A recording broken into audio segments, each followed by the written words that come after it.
এটা পাঞ্জাবের এক অদ্ভুত আর রোমহর্ষক কেস। ড্রাগস আর শারীরিক মোহের এক অনলাইন ফাঁদ। মনে হচ্ছে তোমার আর এখন আমার সাথে তেমন মজা আসে না। এত টাকা তোমার কাছে আসে কোত্থেকে বলো তো? মিস্টার গিল, যার বয়স কিনা 59 বছর, সে যদি নিজের ইচ্ছাতে আপনাদের কন্ট্যাক্টে না আসে, সেটা ওনার নিজের ব্যাপার।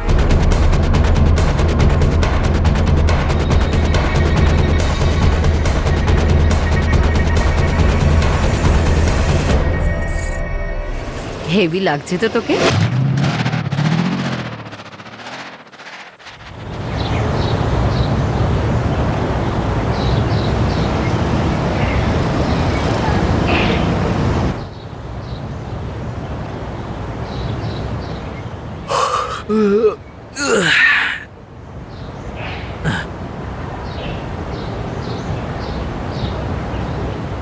सत श्री अकाल मामा, गुड मॉर्निंग। কেমন আছো?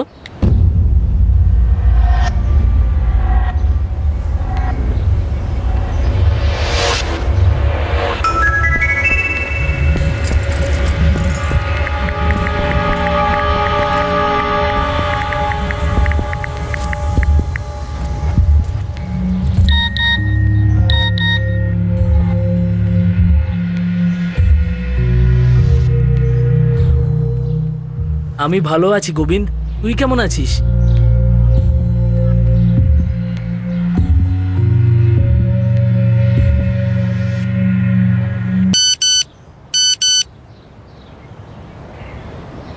আমি ভালো আছি, তুই চিন্তা করিস না, ভালো থাকিস। তোমার কি মনে হয় যে উনি ভালো আছেন? তুমি যখন আছো তাহলে ভালোই তো থাকবো, তাই না? আরে আমি তো আমার বন্ধু মিন্টুর মেসেজ পড়ছিলাম। শুধু এটুকুই লিখেছে তোমার বন্ধু? হ্যাঁ, বারবার একই কথা বলে, ভালো আছি, সুখে আছি, কিন্তু কোথায় রয়েছে সেটা কখনো বলে না। অদ্ভুত লাগে না তোমার? তোমার বন্ধু কখনো বলে না যে উনি কোথায় আছেন? কি করব, মানুষটাই এরকম।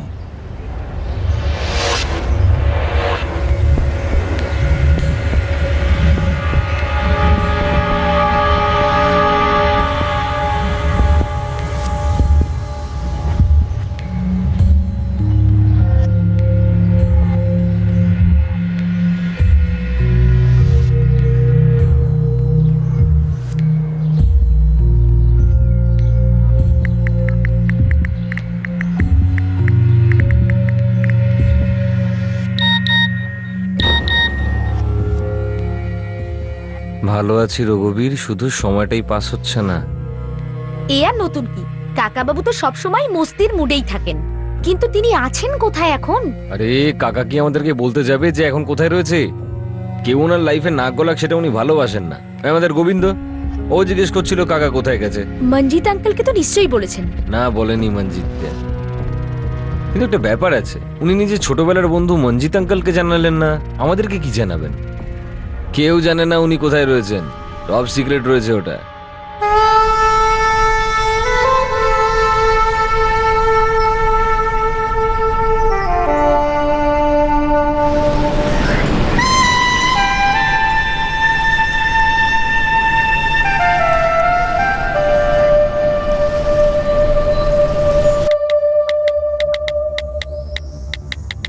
আচ্ছা মামা, তোমার কি বাড়ি ফেরার কোনো প্ল্যান আছে, নাকি ওখানেই সেটেল হওয়ার প্ল্যান করেছো তুমি?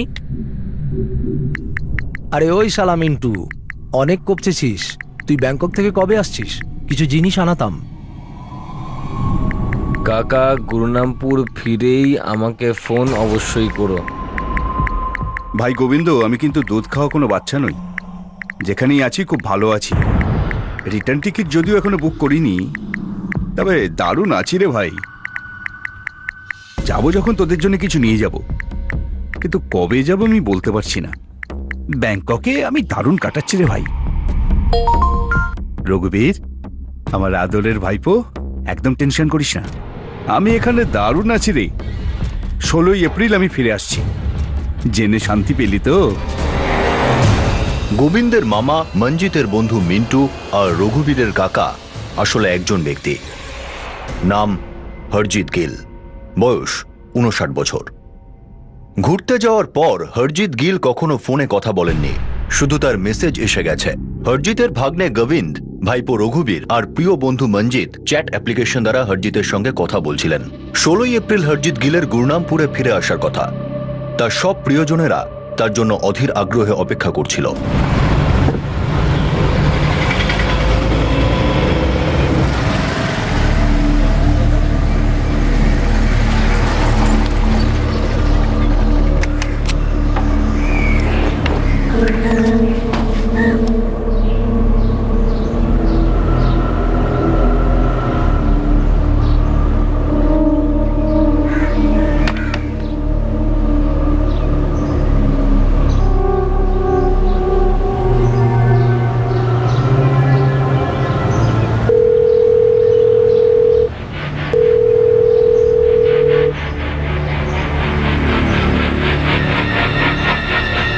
The number you have called is currently not reachable. Please try again later. Thank you.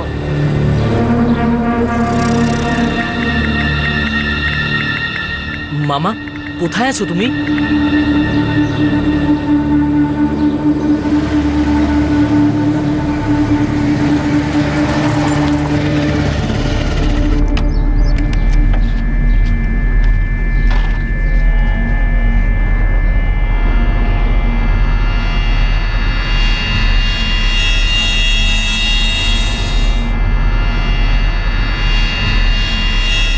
The number you have called is currently not reachable.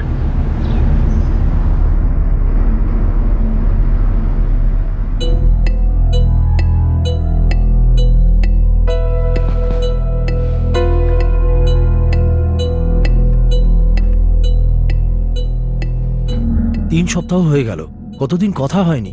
Mintu ফোনটাই তুলছে না। আরে চলো মেনেই নিলাম যে কাকা আমাদের ফোনে কথা বলতে ভালোবাসেন না, কিন্তু আগে মেসেজে তো উত্তর দিতেন। 3 দিন ধরে সেটাও বন্ধ। আমার তো মনে হচ্ছে যে উনি বাড়িতেই ফেরেননি।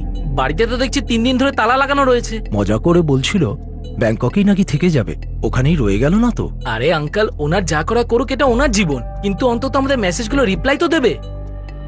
দেখো বাকি কথা রাখো, এটা বলো যে করতে কি হবে। মঞ্জিত আঙ্কেল, প্যারিসে ফোন করব?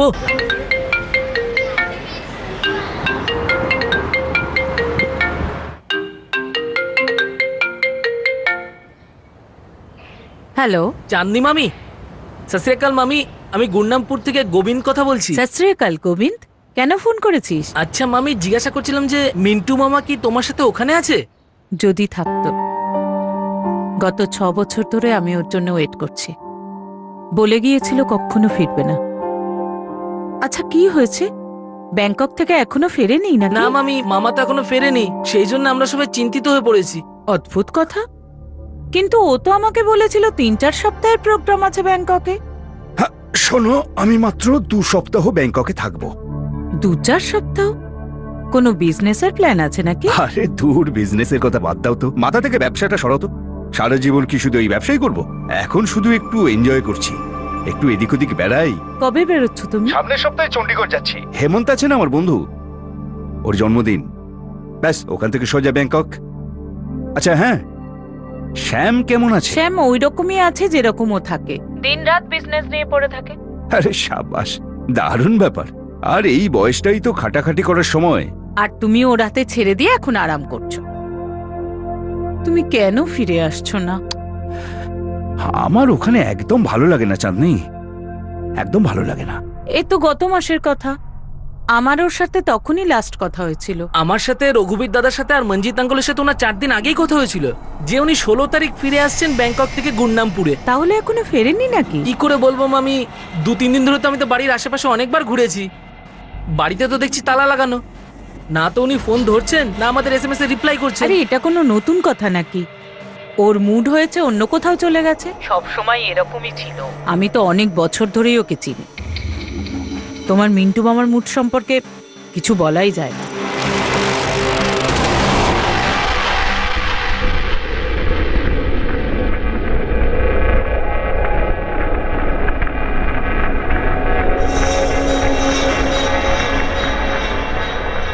মম, আমি আসছি।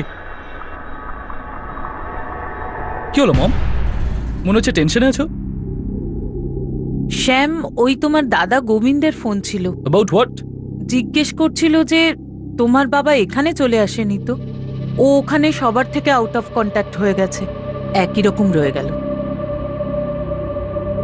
মম, তুমি এখনো ওনার জন্য টেনশন করছো, ওনাকে মিস করো, রাইট? কেন করব না শ্যাম? ও সবসময় নিজের মর্জিতেই চলে, কিন্তু আমার কাছে তো আমার লাইফটা ওই রকমই আছে না।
পুলিশের কাছে যাব?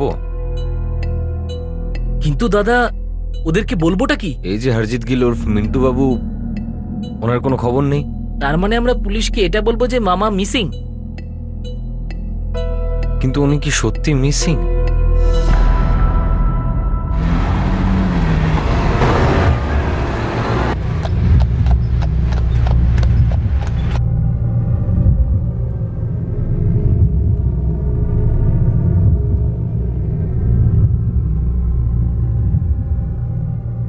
মম, ড্যাডকে নিয়ে তুমি এত টেনশন করো না, উনি যেখানেই থাকবেন ভালোই থাকবেন। ওই শুধু টাইম পাস আর ফুর্তি করে দিন কাটানো। হ্যাঁ, ওটাই যেটা ও 6 বছর ধরে করছে, জবে থেকে আমাদের ছেড়ে চলে গেছে। সেটাই তো মম। আর তুমি দেখো, এখনো ওনার জন্য অপেক্ষা করছো, যে তোমাকে ছেড়ে চলে গেছে আর কোনোদিনও আর ফিরে আসবে না।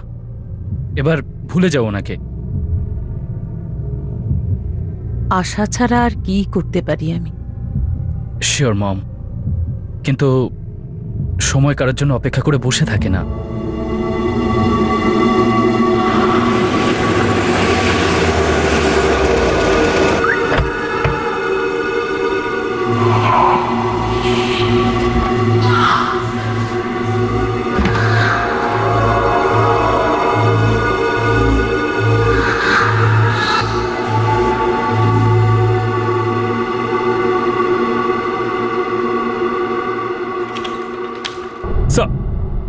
যে 3 জন লোকের কথা এসপি সাহেব আমাদের বলেছিলেন তারা বাইরেই বসে আছে। গোবিন্দ সিদ্ধু, মঞ্জিত অরোরা আর রঘুবীর গিল। 59 বছর? হ্যাঁ সাহেব। দেখুন, আমাদের হরজিৎ গিলের আরো ডিটেল চাই। দেখুন, যেভাবে আপনারা বললেন তাতে করে মনেই হচ্ছে যে মিস্টার হরজিৎ গিল খুবই বিন্দাস আর নিজের মতো করে জীবন উপভোগ করার মানুষ। এই জন্যই তো আপনার কাছে আসবার আগে অনেকবার ভাবছিলাম। এর আগে এরকম অনেকবার করেছে, কিন্তু তবুও এবারে মনে হচ্ছে যে কিছু খারাপ হয়েছে। এরকমটা কেন মনে হচ্ছে? তার কারণ হলো স্যার, মিন্টু মামা বেশি কথাবার্তা বলতো না, কিন্তু যে কথাটা বলতো সেটা পাক্কা হতো স্যার। হ্যাঁ সাহেব। উনি আমাদেরকে বলেছিলেন যে উনি 16 তারিখে গুন্ডামপুরে আসছেন। আজকে 23 এপ্রিল হয়ে গেল, পুরো 1 সপ্তাহ, এখনো উনি বাড়ি ফেরেননি। আপনারাই বলেছেন যে ব্যাংকক থেকে উনি আপনাদের মেসেজ করেছেন যে হয়তো কয়েকদিন ওখানে থাকবেন বা ওখানেই পাকাপাকি থেকে হ্যাঁ যাবেন? স্যার, তারপরেই তো উনি পাল্টে বললেন যে উনি 16 তারিখেই আমাদের এখানে ফিরে আসছেন। তারপরে না তো স্যার উনি কোনো মেসেজ পাঠিয়েছেন, না আমাদের মেসেজে রিপ্লাই করেছেন। তবু একটা কথা আপনাকে বলছি যে মিন্টু আগেও হঠাৎ করে চুপ হয়ে যেত, তবুও এবারে মনে হচ্ছে যেন কিছু একটা খারাপ হয়েছে। আপনারা বলেছেন যে ওনার ওয়াইফ মানে সরি এক্স ওয়াইফ প্যারিসে থাকেন। আসলে হ্যাঁ স্যার, আমাদের ওনার সাথে ফোনে কথা হয়েছে। উনি বলেছেন যে 1 মাস আগে মিন্টু মামা ওনাকে ফোন করেছিল আর বলেছিলেন যে উনি প্রথমে চণ্ডীগড় যাবেন, নিজের বন্ধু ওই হেমন্ত ঠাকুরের বার্থডে অ্যাটেন্ড করতে যাবেন, আর তারপরে উনি ব্যাংককে যাবেন। মানে উনি চণ্ডীগড়ে গেছেন। আপনাদের হেমন্ত বাবুর সাথে কথা হয়েছে? আরে না স্যার, আমাদের কাছে তো নম্বরই নেই। আমরা ওনার খোঁজ শুরু করে দিচ্ছি, কিন্তু আপনাদের একটা কথা বলে রাখি, 59 বছর বয়সী মিস্টার হরজিৎ গিল যদি নিজের ইচ্ছেতে আপনাদের সাথে যোগাযোগ না করেন, সেটা একেবারেই ওনার ব্যাপার।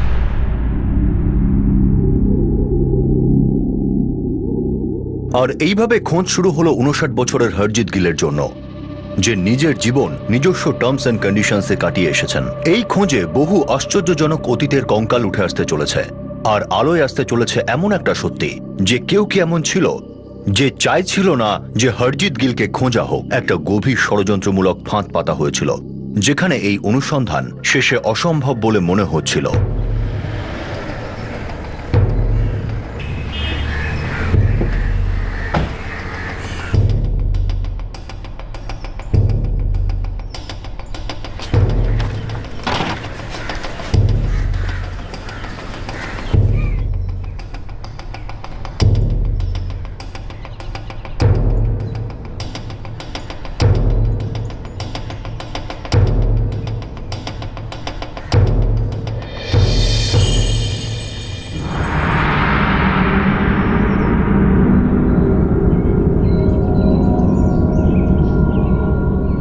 ওই 3 জনের মধ্যে কারোর কাছেই বাড়ির চাবি নেই স্যার। তাহলে ওনার এক্স ওয়াইফের সাথে প্যারিসে কথা বলতে হবে। ওনার ফোন রেকর্ডস কতক্ষণের মধ্যে হাতে পাবো? কালকের মধ্যে এসে যাবে।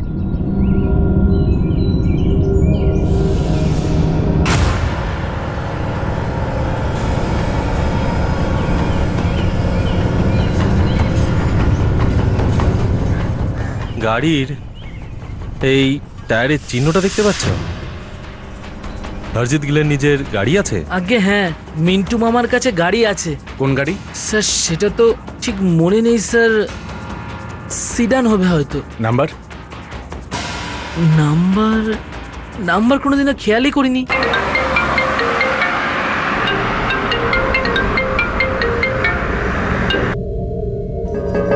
গোবিন্দ ওর ছোট বোনের ছেলে আর রঘুবীর ওর বড় দাদার ছেলে। এরা দুজন ছাড়া মিন্টুর আর ওখানে কোনো আত্মীয় নেই। আচ্ছা ম্যাডাম, ওনার ঘরের চাবি কার কাছে থাকে? ওর নিজের কাছে। আচ্ছা, যখন ওনার সাথে আপনার ফোনে কথা হয়েছিল তখন উনি কি বলেছিলেন যে উনি বন্ধুর বার্থডেতে চণ্ডীগড়ে যাচ্ছেন আর তারপরে ব্যাংকক? That's right. আপনারা দুজন, আপনি আর হরজিৎ বাবু ডিভোর্সি? হ্যাঁ। কিন্তু তাও দুজনের মধ্যে যোগাযোগ রয়েছে। কখনো কখনো বিয়েটা শেষ হয়ে যায়, সম্পর্ক নয়। আমাদের দুজনের মধ্যে কোনো মনোমালিন্য ছিল না। কিন্তু ডিভোর্সের তো কোনো কারণ থাকবে। আসলে ওকে ওর দেশ ডাকছিল, আর আমার বিয়ে এই দেশের সঙ্গে হয়ে গেছে। ড্যাড, তুমি যোগ করছো না? Am I right? না বাবা, না, একদম না। তুই খুব ভালো করেই জানিস যে আমি এই ব্যাপারে মোটি মজা করি না। যেটা আমার মনে হয় সেটাই আমি বলি আর সেটাই করার চেষ্টা করি। দেখো বাবা, কখনো হৃদয়ের কথাকে অগ্রাহ্য করার চেষ্টা করো না। দেখো, নিজের জীবনটাকে নিজের মনের মতো করে গড়ে তোলাই উচিত। কিন্তু ড্যাড, নিজের জীবন শুধু নিজের জন্য নয়। তোমার জীবন আমার আর মায়ের জীবনের সাথে জড়িত নয়? চাঁদনি, তুমি আর শ্যাম সমস্ত বিজনেসটা দেখবে, ঠিক আছে? আমি সবটা তোমাদের নামে করে দিয়েছি। দেখো, যদি তোমার দেশ তোমাকে টানে তো তুমি যাও না 6 মাস অন্তর তোমার দেশে। এটা, এই ডিভোর্সের কথা কেন বলছো তুমি? এক্স্যাক্টলি, জাস্ট বিকজ তোমাকে ইন্ডিয়াতে থাকতে হবে আর তুমি মমকে ডিভোর্স কেন দেবে? চাঁদনি, একে বোঝাও তুমি এখন। তোমার বাবা চাই যে আমি ইন্ডিয়া শিফট হয়ে যাই ওর সাথে। আমি যেতে চাই না। কিন্তু আমাকে যেতে হবে, বুঝেছো তুমি? কিন্তু তুমি মমকে ডিভোর্সের জন্য ফোর্স করতে পারো না। না, আমি কারোর ওপর কোনো ফোর্স করছি না। এমনকি আমার ওপরেও কেউ জোর করুক এটা আমি মোটেই চাই না। এমনকি খেতে বসে এক্সট্রা রুটি দেওয়াটাও নয়। আমি এমনটা পছন্দ করি না। I don't like it. Dad, extra রুটি আর ডিভোর্সের মধ্যে পার্থক্য নেই? দেখো বাবা, জীবনে কিছু জিনিসকে গুরুত্ব দিতেই হয়, বুঝতে পেরেছ? এনিওয়ে, তুমি এখনো ছোট আছো, জীবনের অনেক কিছু দেখোনি, কিন্তু আমার জীবনের একটা অংশ এখনো বাকি আছে যেটা আমি নিজের ইচ্ছেতে নিজের মনের মতো করে কাটাতে চাই। তুমি আর শ্যাম নিজেদের মতো থাকো, আর আমি আমার মতো থাকি। আরে হ্যাঁ বাবা, একটা জিনিস তোমাকে বলে রাখি, আমি শুধু তোমার মাকেই ছেড়ে যাচ্ছি না, আমি এই দেশকে, এই দেশের সঙ্গে যুক্ত সমস্ত ব্যাপারটাকে, সবকিছু ছেড়ে যাচ্ছি। ব্যাস। ডিভোর্স দেওয়াতে কষ্ট হয়েছিল, কিন্তু আমি ভেঙে পড়িনি। আমরা এত বছর একসাথে ছিলাম, একটা বন্ধুত্ব হয়ে গেছে, অভ্যেস হয়ে গেছে। এই জন্য মাঝে মধ্যে ফোন আমাদের আমি হয়। বুঝতে পারছি আপনার যন্ত্রণা, কিন্তু ফ্র্যাঙ্কলি একটা কথা জিজ্ঞাসা করতে চাই। বলুন। আপনার এক্স হাজবেন্ড মিস্টার হারজিত কি সত্যি নিখোঁজ হয়ে গেছেন, নাকি শুধু একলা থাকতে চান বলে? সরি, বাট ফ্র্যাঙ্কলি স্পিকিং আমি এই সম্পর্কে কিচ্ছু জানি না। কিন্তু ও যদি কোনো কষ্টে থাকে, প্রবলেমে থাকে বা বিপদে পড়ে, তাহলে অবশ্যই আমার চিন্তা হবে। ইন্সপেক্টর স্যার, ও এখানে কখনোই ফিরে আসতে চায়নি, না আমি ওখানে যেতে চেয়েছি।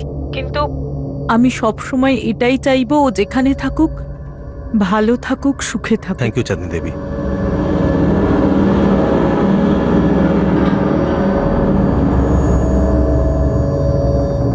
গোবিন্দ আর রঘুবীর তোমার বাবার মিসিং কমপ্লেন্ট ফাইল করেছে পুলিশ স্টেশনে।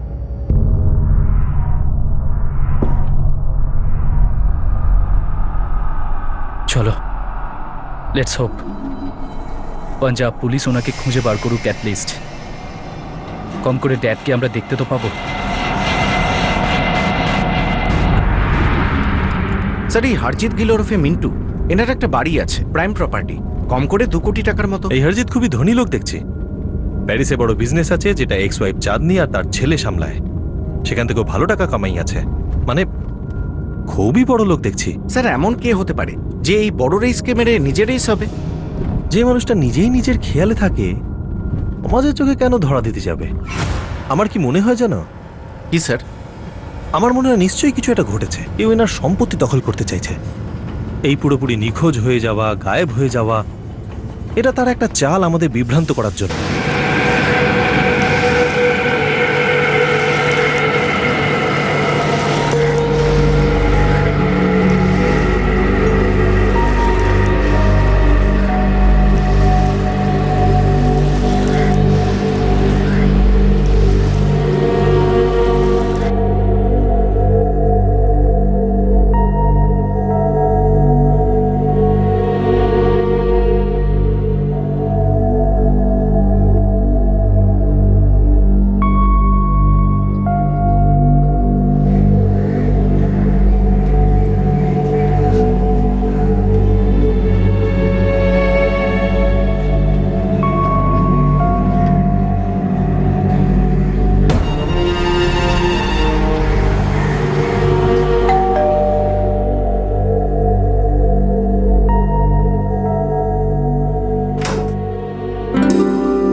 তোমার মিন্টু মামা একলা থাকেন এখানে?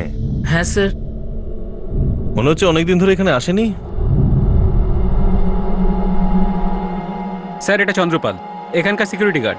এ তো বলছে যে হরজিৎ গিল এখানে অনেকদিন ধরে আসেনি। অনেকদিন মানে কতদিন বলতে চাইছো? এটা তো ঠিক বলতে পারবো না সাহেব।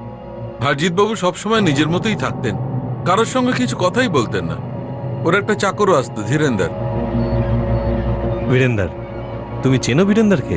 সাহেব 2 সপ্তাহ আগে আমার কাছে এসেছিল। চন্দ্রপাল ভাই, এই 12 নম্বরের হরজিৎ সাহেব কি ফিরেছেন? ভাই আমি কিচ্ছু জানি না। এই হরজিৎ সাহেব কবে আসে কবে যায় এটা ওনার মর্জি। ভাই আমি তো বুঝতেই পারছি না যে করব তো কি করব। এই স্যার যখন এখানে ফিরেই আসবে না, তাহলে আমি কোনো অন্য রাস্তায় দেখে নি না ভাই। দেখে নে ভাই, এই সাহেবের কোনো ভরসা নেই, কবে আসবে না আসবে। আর তোকে তো করে খেতেই হবে। হরজিৎ বাবুর কাছে একটা গাড়ি আছে যেটা এখন এখানে নেই। সত্যি বলতে কি আমি ওনার উপর লক্ষ্য রাখাই ছেড়ে দিয়েছি। উনি গাড়ি নিয়ে গেলেও আমি দেখিনি সাহেব। সাবাস, ভালোই ডিউটি করছো। ভুল হয়ে গেছে সাহেব। সোসাইটিতে সিসিটিভি ক্যামেরা লাগানো আছে? 1 বছর ধরে লাগানোর কথা চলছে, আর এখনো কথাই চলছে। আচ্ছা, একটা কথা তো পরিষ্কার হয়ে গেল যে হরজিৎ বাবুর এখান থেকে এইভাবে চলে যাওয়া এবং অনেকদিন ধরে নিখোঁজ হয়ে থাকাটা এখন নতুন ব্যাপার নয়। একটা কথা বলুন, আগে যখন এভাবে উনি যেতেন তখন আপনাদের কেন মনে হয়নি যে উনি নিখোঁজ, মিসিং? দুটো কারণের জন্য স্যার। স্যার প্রথম কথা হলো, যখনই উনি বাইরে যেতেন না তখন কখনোই রেগুলার এত মেসেজ করতেন না। আর দ্বিতীয় কথা হলো এটাই যে উনি কখনো বলতেনও না যে কবে উনি ফিরছেন। আর সাহেব, এবার উনি বলেছিলেন যে উনি 16 এপ্রিল ফেরত আসছেন, আর ফেরত এলেন না। আর এখন তো ওনার সঙ্গে কোনো কন্ট্যাক্টও করা যাচ্ছে না।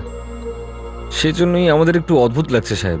স্যার আরো একটা ব্যাপার এমন আছে যার জন্য আমার অদ্ভুত লাগছে। কি?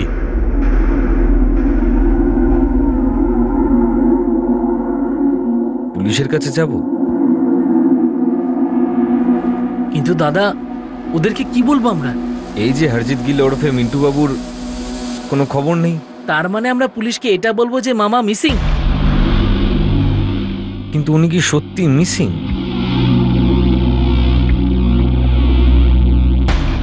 রঘু দাদা, আমার না কিছুদিন আগে থেকে অদ্ভুত ফিল হচ্ছে, কেমন জানি লাগছে।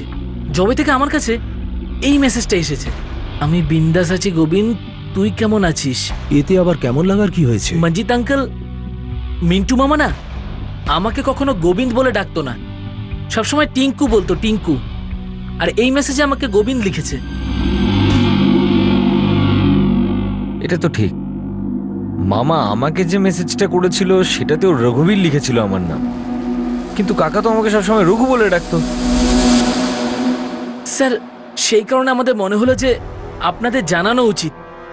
দেখুন সাহেব, আমরা ওনাকে ডিস্টার্ব করতে চাই না, শুধু এটুকু জানতে চাই যে উনি ঠিকঠাক আছেন আর ওনার কোনো বিপদ হয়নি।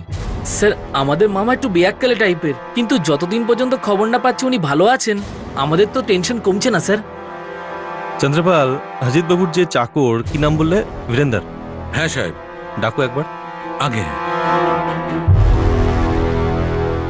হতে পারে এখানে কেউ পুরো গল্পটা জানে না, বা জানলেও আমাদের জানাচ্ছে না। স্যার সামনে 3 জনকে দেখতে পাচ্ছি। একজনের মিসিং কমপ্লেন লেখানো হয়েছিল, আর এই 3 জনের মধ্যে কেউই এই মিসিং ব্যক্তির ব্যাপারে কিছু জানে না। বাড়িতেও আমরা কিছু জানিনি। বাড়ির চাবি কারুর কাছে পাওয়া যায়নি, আর কেউ গাড়ির নাম্বারটাও জানে না, যখন একজন ভাইপো, ভাগ্নে আর প্রিয় বন্ধু রয়েছে। শোনো, আরটিও অফিস থেকে হরজিৎ গিলের গাড়ি ডিটেল বের করো, আর পাসপোর্ট অফিস থেকে খোঁজ নাও যে কবে উনি ব্যাংকক গেছিলেন আর সেখান থেকে ফিরেছিলেন কিনা। সাহেব, আমি ওনার ওখানে কোনো ফিক্সড কাজ করতাম না। যখন উনি আসতেন তখন আমিও চলে যেতাম, ঘরদোর সাফসুতরো করে দিতাম, বাজার থেকে জিনিসপত্র এনে দিতাম। উনি আমাকে দিনের রোজ দিয়ে দিতেন। মাঝে মধ্যে বেশ কিছুদিন উনি থাকতেন না, তখন আমিও ফিরে যেতাম। তারপর সপ্তাহখানেক বাড়িতে তালা ঝুলতো। এবারেও এরকমই হয়েছিল সাহেব।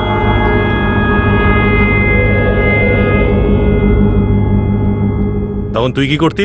সেটাই করেছিলাম সাহেব, যেটা প্রত্যেকবারই করি। গজেন্দ্র বাবুকে জিজ্ঞেস করতাম, আর উনি একই জবাব দিতেন। সত শ্রী আকাল গজেন্দ্র বাবু। আরে আমি বলছিলাম যে ও বিনুর বেটা, এটা জিজ্ঞেস করবি তো হরজিৎ কোথায় গেছে? আগে হ্যাঁ সাহেব। তুই যখনই ওকে খুঁজতে ওখান দিয়ে যাস তখনই দেখেছ ওর বাড়িতে তালা লাগানো, আর তুই এসে আমার কাছে এই কথাই জিজ্ঞেস করিস, আর আমি তোকে এটাই বলি। আরে আমি কি করে জানবো ও কোথায় গেছে? হ্যাঁ তা তো ঠিক। আরে তুই কেন আমাকে বারবার এই একই কথা জিজ্ঞেস করিস? হ্যাঁ আচ্ছা বীরেন্দার, এই যে তেজেন্দার, ইনি তো হরজিৎ গিলের প্রতিবেশী। হ্যাঁ সাহেব, আর দুজনের বন্ধুও বটে, গজেন্দর বাবু আর হরজিৎ বাবু। দুজন সকাল সকাল মর্নিং ওয়াকেও যেতেন একসাথে। আমি তো কয়েকবার ঘরে চাবি নেওয়ার জন্য বাগিচাতে গেছি।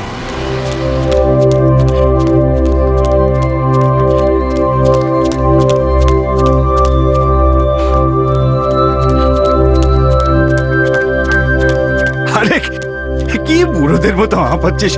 আরে ছোট না রে ভাই, রান রান রান।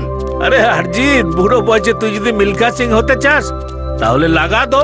আরে যৌবনের মজাটা নিতে গেলে না শরীরটাকে একটু খাটাতে হবে। আরে চল না ভাই, চল দৌড়, কাম। এই তোমার হরজিৎ বাবু এত লম্বা সময় ধরে যান কোথায়? আমি তো জানি না সাহেব, উনি তো আমার সাথে ঘরের কাজের ব্যাপার ছাড়া অন্য কোনো কথা বলেন না।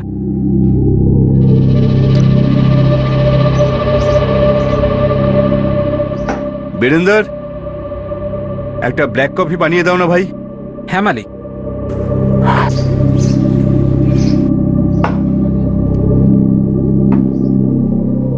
সাহেবের ব্ল্যাক কফির খুব নেশা ছিল। Black coffee? হ্যাঁ, একদম কড়া, চিনি ছাড়া, একদম র।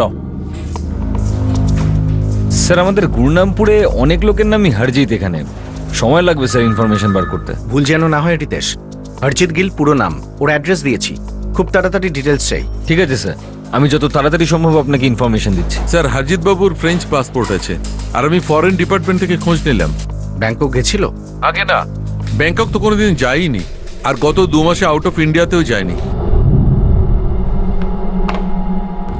বুঝলে, এবার তোমার পাক্কা ডাউট হচ্ছে যে আত্মীয় স্বজনদের যে মেসেজ পাঠানো হয়েছিল সেটা কি হরজিৎ গিল পাঠিয়েছিল নাকি অন্য কেউ? স্যার কল রেকর্ডের পাশাপাশি চ্যাট আর মেসেজ রেকর্ডসও চেয়েছি আমি। ফোন রেকর্ডসই এই কেসের রেকর্ডকে সোজা করবে, যেটা এই সময় কিছুটা বেঁকা লাগছে। হরজিৎ গিলের নামে তার আত্মীয় এবং বন্ধু বান্ধবদের পাঠানো মেসেজ এবার জাল মনে হচ্ছিল, যেন সেটা পরিকল্পনামূলক চক্রান্ত করেই পাঠানো হয়েছিল।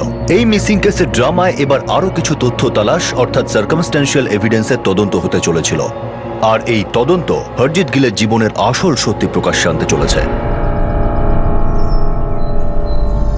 মিন্টু মানে কি যে বলবো আপনাকে, ও একদম অন্যরকম। কিরকম অন্যরকম? কি এমনিতে, কিন্তু সাহেব আপনি একথা কেন জিজ্ঞেস করছেন? উনি মিসিং। মিসিং কি করে? কারণ ও তো এমনই মানুষ যে কাউকে কিছু না বলে 1 মাসের উপর গায়েব হয়ে থাকে। কোথায় যায় বলুন তো ইনি?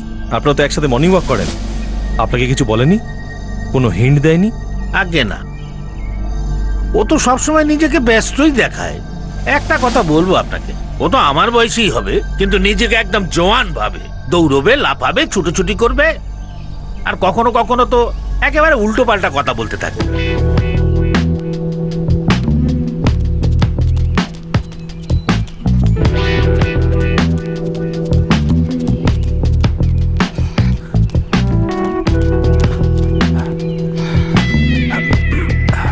ভাই তেজিন্দর, মেয়েটাকে দেখ।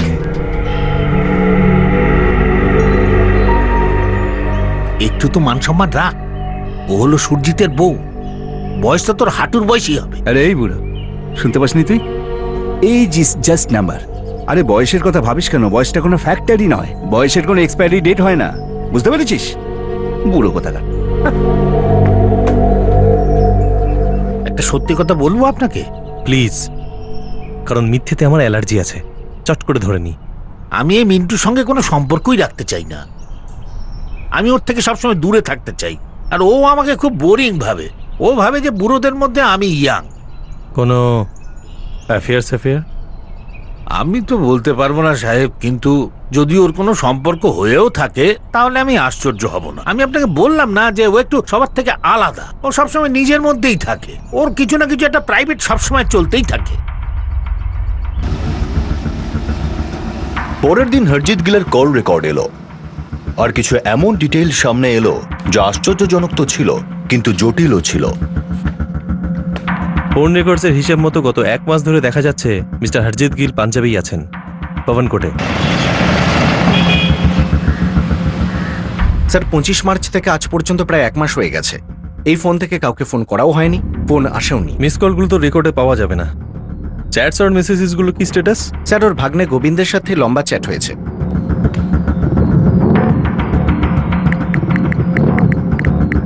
আর ভাইপো রঘুবীরের সাথেও সবচেয়ে লম্বা চ্যাট হয়েছিল বন্ধু মঞ্জিতের সাথে। বেশিরভাগটাই ওর মেসেজের উত্তর দিয়েছে। এটা আবার কি? স্যার ওর চণ্ডীগড়ের বন্ধু হেমন্ত ঠাকুরের মধ্যে চ্যাট হিস্ট্রি। সামনের সপ্তাহে আমি চণ্ডীগড়ে যাচ্ছি। হেমন্ত আছে না আমার বন্ধু, ওর জন্মদিন। এনার যে চণ্ডীগড়ে বন্ধুর বার্থডেতে যাওয়ার কথা ছিল ব্যাংকক যাওয়ার আগে, ওখানে তো যাননি। Right sir. কি লেখা আছে? মিন্টু, সব সেট আছে তো? আসছিস তো? ভাই, এবার কিন্তু চিরকালের মতো গায়েব হয়ে যাস না। আরে মেয়েদের মতো কান্নাকাটি করিস না রে তুই। বলেছি যাব মানে যাবই।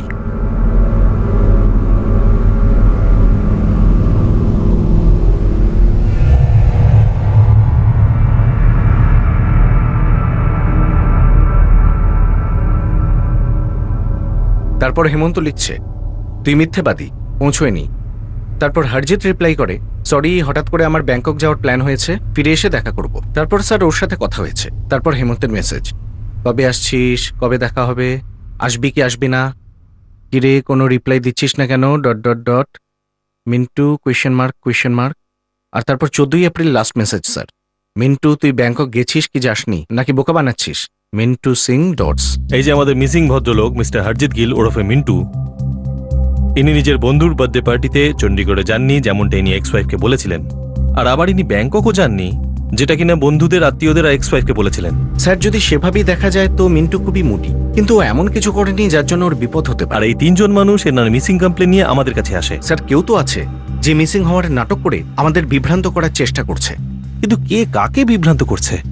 হরজিৎ গিল ওনার এক্স ওয়াইফকে মিথ্যে কথা বলেছিলেন, নিজের ভাইপো ভাগ্নে বন্ধুকে মিথ্যে বলেছেন।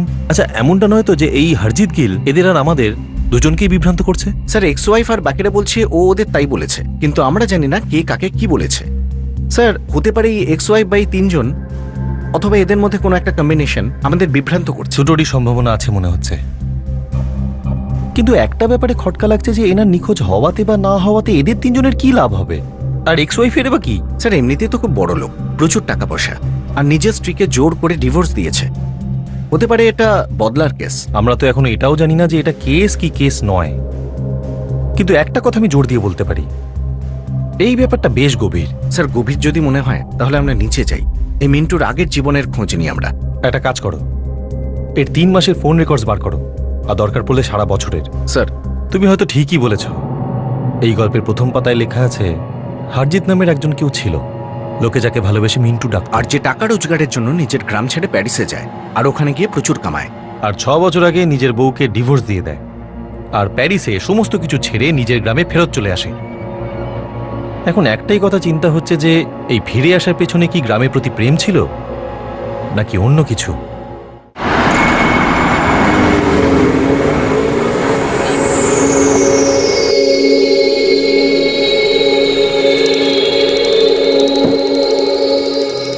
পাঞ্জাব পুলিশ এখনো তোর বাবাকে খুঁজছে শ্যাম। ওরা এখনো ওর সম্পর্কে কোনো খবর পায়নি, কিচ্ছু না, নাথিং।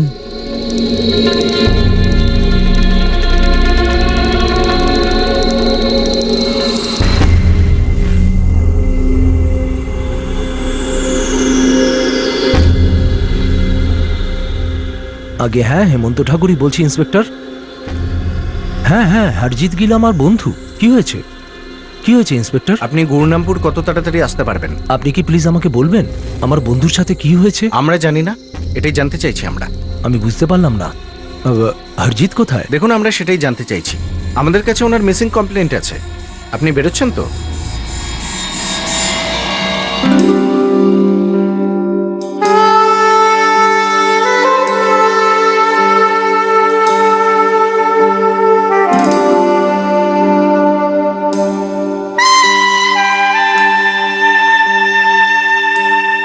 আরে বাহ, হেব্বি লাগছে তো তোকে।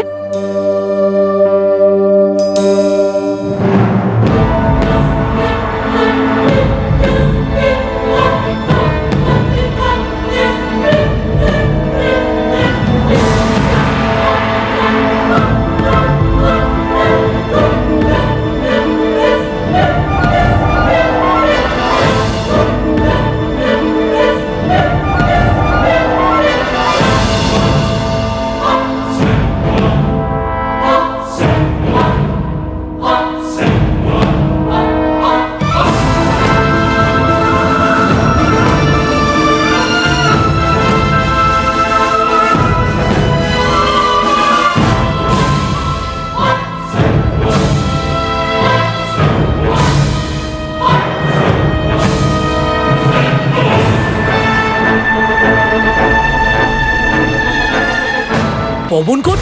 কিন্তু পবনকোটে কেন যাবেন কাকা? আমি তো জানি না পবনকোটে ও কাউকে চেনে নাকি। পবনকোট? না, পবনকোটে তো আমাদের কোনো প্রপার্টি নেই, আর কোনো আত্মীয়ই নেই আমাদের ওখানে।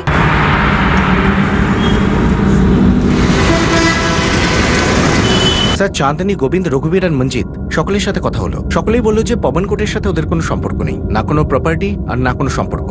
যে মানুষটা নিজের 32 বছরের কর্মভূমি প্যারিস ছেড়ে ইন্ডিয়াতে নিজের গ্রাম গুরুনামপুরে ফেরত আসেন, উনি গুরুনামপুর থেকেও যে কোনো জায়গায় যেতে পারেন, যে কোনো জায়গায়। এখন প্রশ্ন এটাই, উনি গেলেন কিভাবে? নিজের মর্জিতে নাকি অন্য কারো?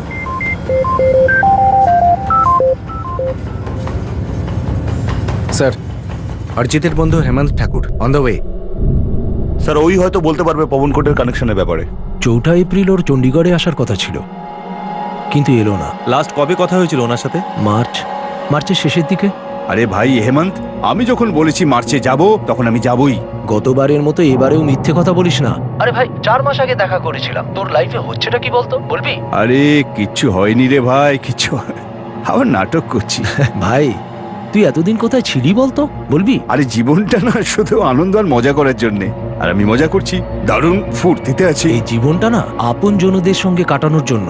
চাঁদনি বৌদি আর শ্যামকে এখানে ডাকছিস না কেন? দেখ, বন্ধুত্ব একরকম আর পার্সোনাল ব্যাপারটা আরেক রকম। তুই যদি এতে নাক না গলাস না, সেটাই ভালো হবে। ওই কে নাক গলাচ্ছে? ব্যাস, আমি তোর ভালোর কথাই ভাবছি। আরে চাঁদনি আর শ্যাম এখন দারুণ আছে ওরা, আর আমিও এদিকে খুবই ফুর্তিতে আছি, আর তোর সাথেও দারুণ আনন্দে কাটাবো। একটা কথা শোন, তোর কাছে ওই শুকনো শুকনো নিরামিষ পাটি কিন্তু চলবে না। এনজয়ের রসালো উপাদানের ব্যবস্থা রাখিস। তারপরে ও বারবার মেসেজ পাঠাচ্ছিল যে ও আসছে। শুধু মেসেজ, কোনো কল নয়? না স্যার, একটাও কল করেনি। তারপর হঠাৎ একটা মেসেজ করলো যে ব্যাংকক যাবার প্ল্যান করছে, ও ব্যাংককে যাচ্ছে, পার্থ যেতে আসবে না। এই মাসের পর মাস নিখোঁজ থাকার অভ্যাস কবে থেকে ওনার? আমি মিন্টুকে গত 4 বছর ধরে চিনি। একটা বারে ওর সঙ্গে দেখা হয়েছিল, আর কথায় কথায় বন্ধুত্ব হয়ে গেল। আমি মিন্টুকে অতটাই জানি যতটা ও বলতে চাইতো, ব্যাস এইটুকুই। কি জেনে ফেলেছিলেন আপনি? ও আসলে সেলফ মেড ম্যান। খুব অল্প বয়সে ও নিজের দেশ ছেড়ে প্যারিসে গেছিল, ওখানে পরিশ্রম করে বিজনেস দাঁড় করালো। তারপর যখন ওখানে ওর মন ভরে গিয়েছিল, তখন আবার গ্রামে ফিরে এসেছিল। মন কেন ভরে গেছিল? কেন ফিরে এলেন নিজের বউ বাচ্চাকে ফেলে? মস্তি মারবার জন্য। মস্তি করতে ভালোবাসে, কারোর সঙ্গে কোনো পার্মানেন্ট রিলেশন করে না। আর মহিলাদের সাথে? হয়তো সকলের সাথে। ওর বয়স হতে পারে 59 বছর, মনটা কিন্তু 25 বছরের। আপনি ওকে এক প্রকার যাযাবর বলতে পারেন। ওর নিজস্ব একটা ভাবনা, নিয়ম। দুনিয়ার পরোয়া করতো না স্যার, আর কারুর লাইফেও নাক গলাতো না, আর নিজের লাইফটাকেও খুব প্রাইভেট রাখতো। নিজের সম্পর্কে ও খুব কম কথা বলতো।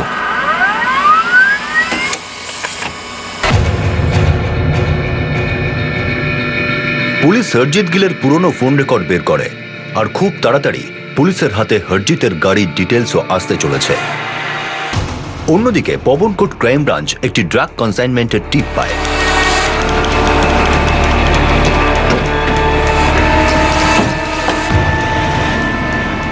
এক সেকেন্ডও নজর সরাবি না, ওই লোকটাকে আমার চাই, পালাতে যেন না পারে। সাহেব, লজের নিচেই দাঁড়িয়ে আছে, পালিয়ে যাওয়ার কোনো চান্সই নেই। কোনো মালটাল নিয়ে এসছে নাকি? এখন অবধি তো নয় সাহেব, কিন্তু গতকাল রাতে ওই ছেলেটা একটা ব্যাগ নিয়ে এসেছিল, আর এই খবরটা 16 আনা পাক্কা সাহেব।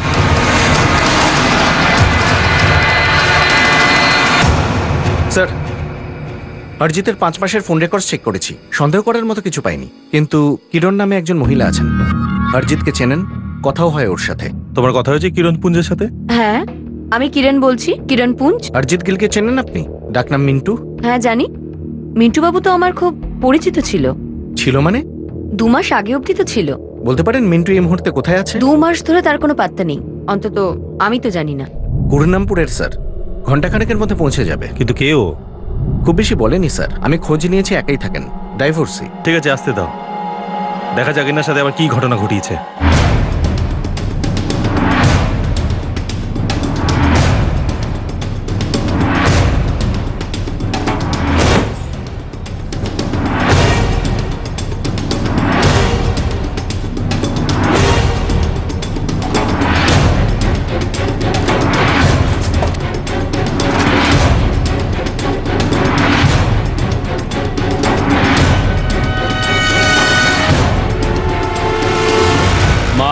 কি মাল স্যার?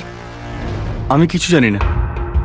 তাহলে এটা কি করছে তোর কাছে? এটা তো আমি সুরক্ষার জন্য রেখেছি স্যার। তোর আবার কিসের ভয় বে?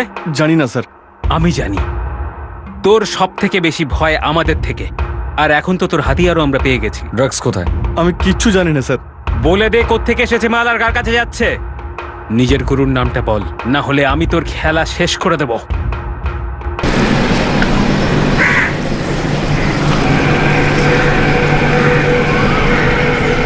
তুমি এখানেই যাওনি এখনো?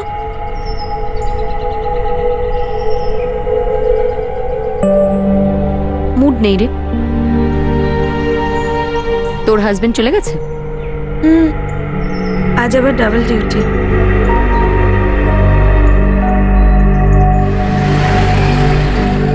ভালো খবর, কাল সকাল অবধি আমরা দুজনে একসাথে থাকবো, একে অপরকে আরো ভালোভাবে জেনে নেব। তুমি কোথায় থাকো সেটা আমি জানি না, তুমি কি করো সেটাও আমি জানি না, তোমার আসল নাম আদৌ কমলপ্রীত কিনা সেটাও জানি না। আমি তোকে কখনো জিজ্ঞাসা করেছি যে তোর আসল নাম রেখা কিনা? তাই না রেখা? বোঝো, আমি তো এখানেই থাকি। যদি আমি মিথ্যে কথা বলি তাহলে অন্যরা সত্যিটা বলে দেবে। সমাজকে গুলি মারা। আমাদের দেখা হওয়া তো ভগবানের ইচ্ছে ছিল। আমরা তো একে অপরের জন্যই তৈরি হয়েছি। আমাদের নাম ঠিকানা সত্যি হোক বা মিথ্যে তাতে কিছু যায় আসে না। যায় আসে শুধু সেটা দিন যে আমাদের মধ্যে কি সম্পর্ক। কি আছে আমাদের মধ্যে? সবকিছু এখানেই যদি বলে দিই, বেচারা ফুলগুলো লজ্জা পেয়ে যাবে। চল।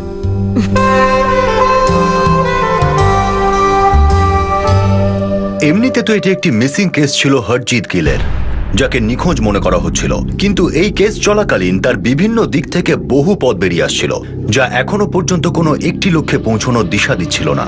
কিন্তু এই সবকিছুই হরজিৎ গিলের সঙ্গেই যুক্ত ছিল, কিন্তু কিভাবে এটা কেউ জানত না।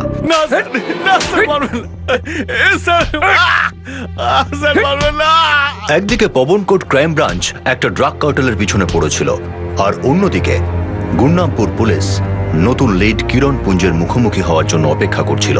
কম করে অন্তত 8 বার ফোন এসে গেছে প্যারিস থেকে। মামিকে খুব চিন্তিত মনে হচ্ছে। তোমাদেরকে এটা মনে হচ্ছে না যে ফালতু ঝামেলা জড়িয়ে পড়লাম আমরা? আরে কি দরকার ছিল পুলিশ কমপ্লেনের? 2-1 দিনের মধ্যে চলে আসবে হয়তো। আমার তো শুধু এটা নিয়ে চিন্তা হচ্ছে যে কাকা কোনো বিপদে না পড়ে গিয়ে থাকে কোথাও, বা কাকা কোনো উল্টোপাল্টা কাজ করছে না তো। ভগবান জানে। তৃতীয় দিকে গুরনামপুর আর সেখান থেকে 1000 মাইল দূর প্যারিসে হরজিৎ গিলের শুভাকাঙ্ক্ষী আর প্রিয়জনদের চিন্তা ক্রমেই বেড়ে চলেছিল। কিন্তু হরজিৎ গিলের এইভাবে সমস্ত সম্পর্ক ত্যাগ করাও কোনো নতুন বিষয় ছিল না। কিন্তু এইবার তার পরিবারের লোকেদের ভিতর থেকেই একটা শূন্যতা অনুভব হচ্ছিল যে গুরুতর কিছু ঘটেছে, খারাপ কিছু। স্যার, কি হয়েছে হরজিতের সাথে? নিখোঁজ উনি, পাওয়া যাচ্ছে না।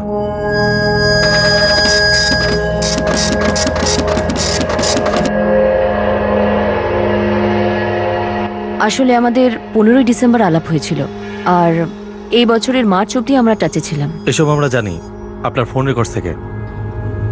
আমরা শুধু এটাই জানতে চাই যে আপনাদের দুজনের মধ্যে কি ধরনের সম্পর্ক ছিল। এটা আসলে আমাদের নিজস্ব ব্যাপার। মানছি এটা আপনাদের নিজস্ব ব্যাপার, কিন্তু যার সাথে আপনার নিজস্ব ব্যাপার ছিল তিনি এখন আমাদের নিজস্ব ব্যাপার হয়ে গেছেন। ওনাকে খোঁজার জন্য যাদের সাথে দেখা করা দরকার আমরা দেখা করছি, যাদেরকে প্রশ্ন করার দরকার আমরা প্রশ্ন করছি। আমরা শুধু ওইটুকুই জানতে চাই যতটা এই কেসে দরকার। আমাদের বাকি ডিটেলের কোনো প্রয়োজন নেই। জিজ্ঞেস করুন, কি জানতে চান? আপনাদের মধ্যে কি সম্পর্ক ছিল আর তা ভাঙলো কেন?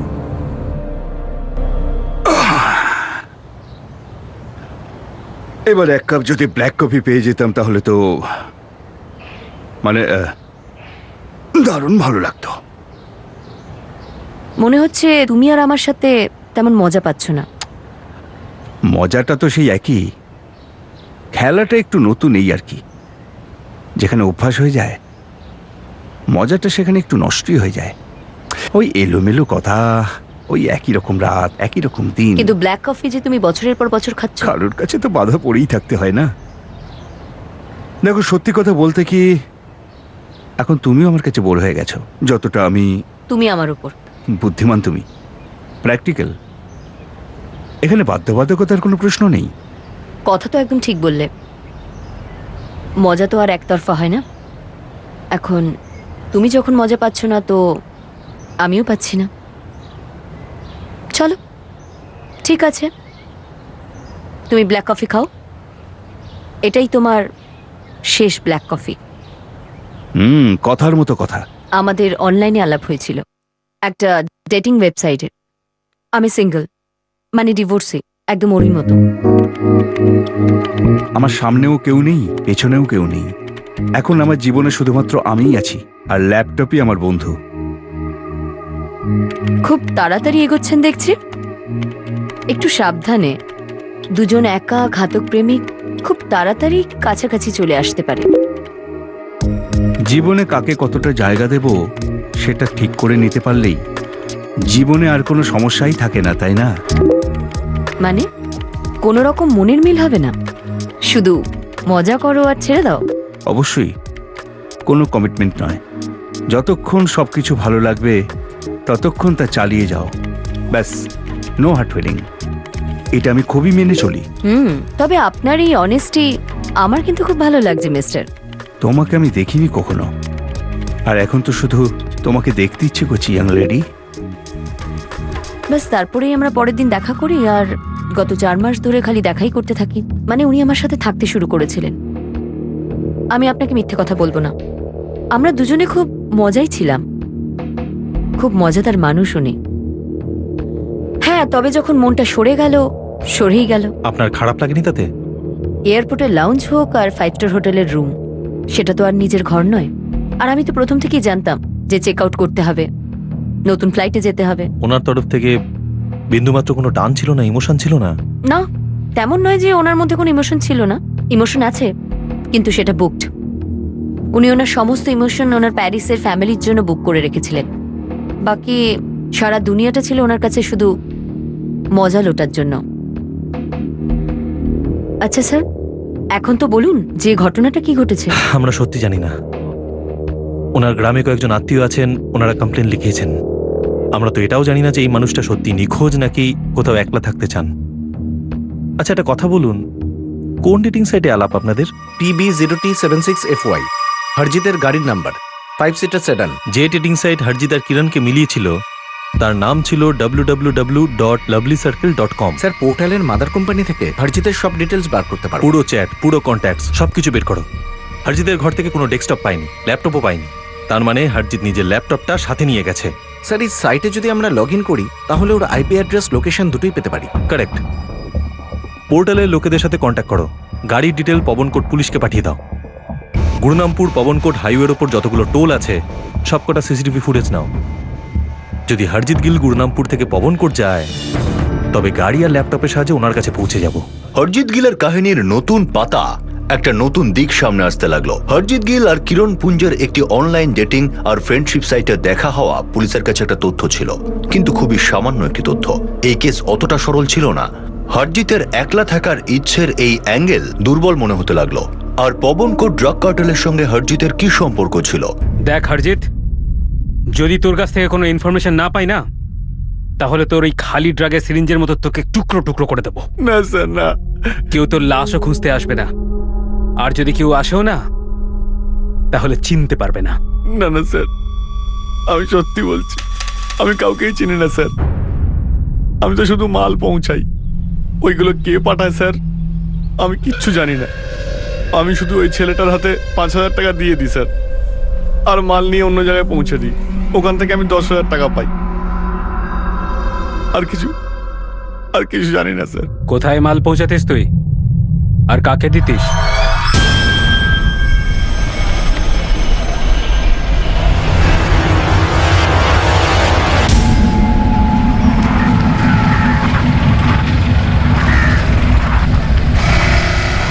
প্রত্যেকবার যখন আমি মাল পৌঁছে দিতাম আমি 15,000 টাকা পেতাম স্যার। 5,000 টাকা ওই ছেলেটাকে দিতাম, আর 10,000 নিজে রেখে দিতাম। নাম কি ওই ছেলেটার? আমি জানি না। জানিস না তুই? ঠিক আছে, কোনো ব্যাপার নয়। বিনোদ, যদি আমাদের ওষুধ কাজ না করে তাহলে ওকে এরই ওষুধ দিয়ে দিস। না স্যার, স্যার না। প্রথমে ডান্ডাবাজি কর, যদি না বলে তাহলে সিরিঞ্জ। বাস যেভাবেই হোক ওর মুখটা খুলতে হবে। না স্যার, স্যার শুনুন স্যার, স্যার আমি কিছু করিনি স্যার, স্যার।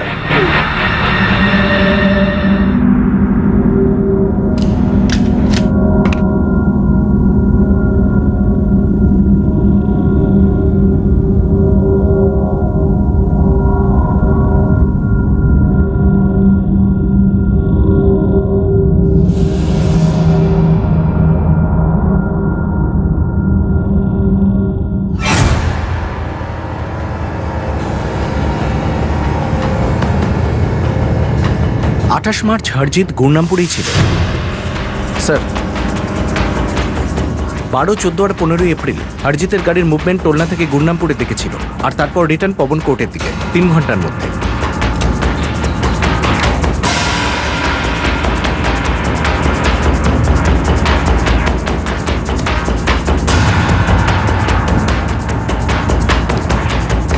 একটা ব্যাপার, যদি গাড়িটা 12, 14, 15 এপ্রিল গুরনামপুরে এন্ট্রি হয়, তাহলে ওই কলোনির ওয়াচম্যান কেন দেখতে পেল না? আমি কিছু জানি না সাহেব, সাহেব কিছু জানি না। আমি আমার মেয়ের দিব্যি করে বলছি সাহেব, আমি হরজিৎ সাহেবের গাড়িকে কখনো কলোনিতে আসতে দেখিনি। গাড়িটা হয়তো তখন এসেছে যখন আমি হাত মুখ ধুতে গেছিলাম আর রাউন্ডে গেছিলাম। আরে 3 বারই তুই হাত মুখ ধুতে অথবা রাউন্ডে গিয়েছিলি? আমি কিছু জানি না সাহেব, আমার বিশ্বাসের জন্য সিসিটিভি ক্যামেরা তো নেই আমাদের কলোনিতে। আমি একা চৌকিদার, আজ পর্যন্ত ওখানে কখনো কোনো ঝামেলা হয়নি। যদি তুই মিথ্যে বলিস না, আপনি আমার চামড়া গুটিয়ে নেবেন। এই যে হরজিৎ সাহেব, কোথায় যাচ্ছেন, কেন যাচ্ছেন, কখন আসেন, কখন যেতেন, এসব কিছুই বোঝা যেত না সাহেব। না না স্যার, এরকম নয় যে আমার সাথে মামার প্রত্যেকদিন দেখা হতো কিংবা কোনো কথা হতো। কিন্তু সাহেব, যদি উনি এখানে আসতেনও, আমাদেরকে এটা বলে যে উনি আসছেন, তাহলে উনি আমাদের সঙ্গে কন্ট্যাক্ট কেন করলেন না? আচ্ছা, ও যখনই আসতো তখনই আপনাদের বলতো? দেখুন, এটা ওর ইচ্ছে, যার সাথে টাচে থাকতে চাইতো থাকতো, আর না হলে নয়। আমরা সব দিক খতিয়ে দেখছি, কিছু গন্ডগোল আছে, কিছু একটা ঘটেইছে। উনি জীবনে খুব এনজয় করছিলেন, কিন্তু চিন্তার বিষয় হচ্ছে যে উনি কি সত্যিই মিসিং?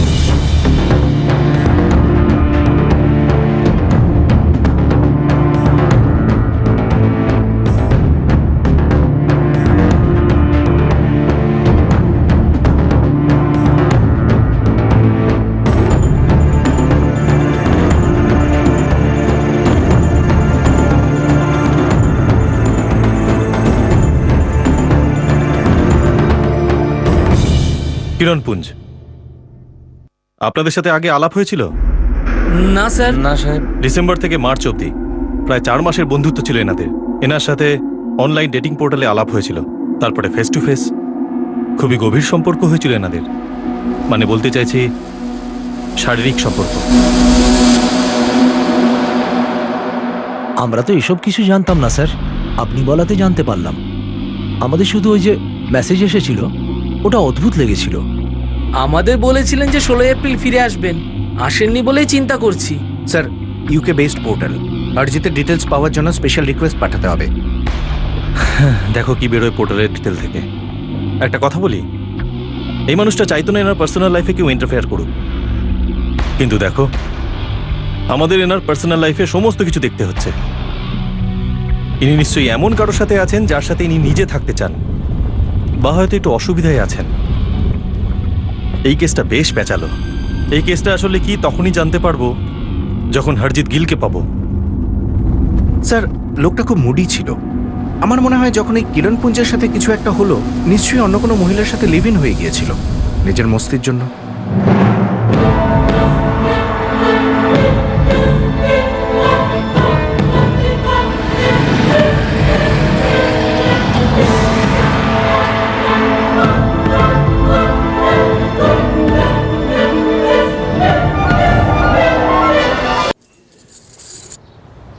কেমন লাগছে?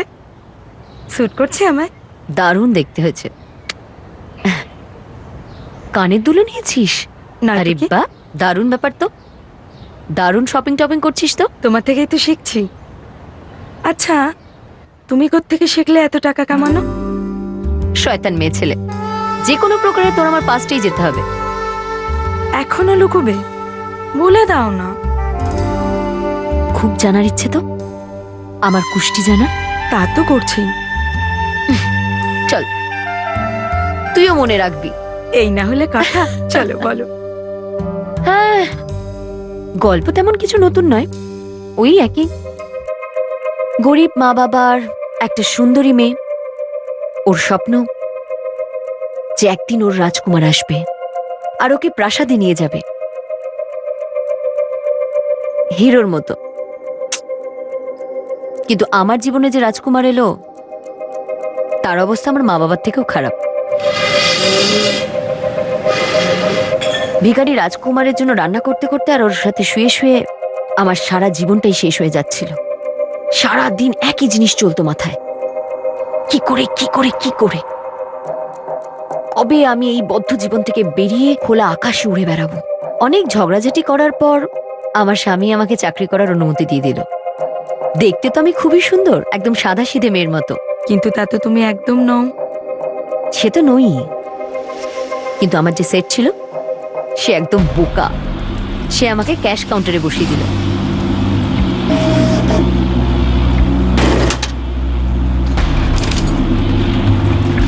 সেদিন সুযোগও ছিল, আমার কিছু টাকার দরকার, আর আমি লোভটাও সামলাতে পারলাম না। হিরে তো পেতাম না, কিন্তু কিছু তো উপকার হবে। এই গরিব অবস্থা থেকে একটু হলেও মুক্তি পাবো। তো আর দেখে কে, তুলে নিলাম টাকাগুলো। আর চাকরি গেল।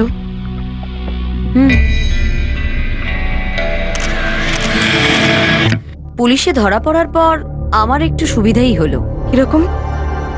গরিব স্বামীটা প্রচন্ড অশান্তি করলো, বেরিয়ে যা আমার বাড়ি থেকে, মুখ দেখাবি না। আর অন্যদিকে মা বাবা বুক চাপড়াতে লাগলো, এটা কি করে ফেললি, মুখ পুড়িয়ে দিলি আমাদের। আমি বললাম যাও ছাড়ো, সবাইকে রাম রাম সত শ্রী আকাল। আমি শহর ছেড়েই চলে গেলাম। তারপর এখানে পাবনকোটে চলে এলাম। চলো কোথাও পালিয়ে যাই। তুই তোর ডবল শিফট করা স্বামীকে ছেড়ে দিবি? আরে আমার জীবন থেকে তো ডাবল শিফটটা যাবে। এখন তো শুধু এক শিফটে উনুন আর এক শিফটে বিছানা, যেমন তোমার জীবন ছিল। কে চায় বলো তো এরকম জীবন? প্রাণ খুলে বাঁচতে চাই, খুব এনজয় করব। আর এখন তো অনেক টাকাও আছে আমাদের কাছে। ঠিক আছে, চল প্রোগ্রামটা বানাই। তবে এখন আরো একটু টাকা জমতে দে, সেটা হয়ে যাক। তারপর আমরা দুজন ডবল শিফট করব। একটা শিফটে মজা করব আর একটা শিফটে আরো মজা। এই যে ফুর্তি চলছিল আর মজা করার প্ল্যানিং হচ্ছিল, এই সব কিছু হরজিৎ গিলের টাকাতেই হচ্ছিল।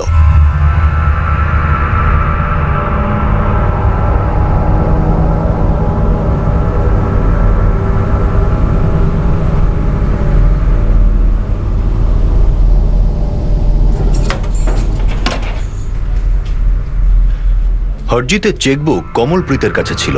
বলছি যে একটু চেকটা সাইন করে দেবে, আমার কিছু টাকার দরকার। কত টাকা চাই তোমার? তুমি সাইনটা করে দাও, আমার যত লাগবে আমি তুলে নেব। দাও।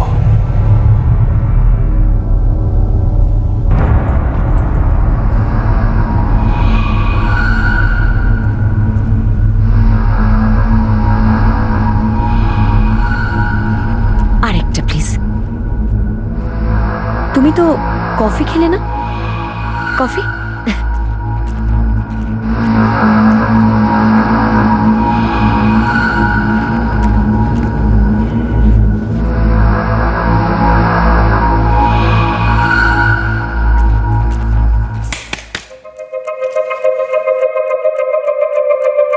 বুড়োটাকে বলেছিলাম দুটো চেক সাইন করে দিতে, সে তো পুরো চেকটাই সাইন করে দিল।